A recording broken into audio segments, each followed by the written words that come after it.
এখন অপেক্ষা ম্যাজিস্ট্রেটের। প্রাণ ভিক্ষা নিয়ে সিদ্ধান্ত নিতে সময় চেয়েছেন কামারুজ্জামান। জানালেন আইনজীবী, রায় অনুযায়ী ব্যবস্থা বললেন স্বরাষ্ট্র প্রতিমন্ত্রী। সিটি নির্বাচন থেকে সরে দাঁড়ালেন কবরী, আব্দুস সালাম ও ববি হাজ্জাজ সহ 7 মেয়র প্রার্থী। ঢাকা উত্তরে বিএনপির সমর্থন পেলেন তাবিথ আউয়াল।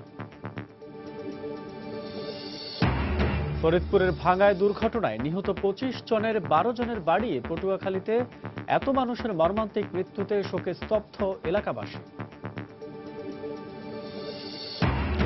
গত 3 মাসে দেশে যা ঘটেছে সে অবস্থা কাটিয়ে উন্নয়নের ধারা অব্যাহত রাখা হবে বললেন প্রধানমন্ত্রী। বিদ্যুৎ ও জ্বালানি মন্ত্রণালয় পরিদর্শন। এবং স্থগিত হয়ে গেল চট্টগ্রামে টাইগারদের সংবর্ধনা অনুষ্ঠান। নির্বাচনী পরিবেশ বিঘ্ন হবার আশঙ্কায় শেষ মুহূর্তে নির্দেশ দিল জেলা নির্বাচন কমিশন।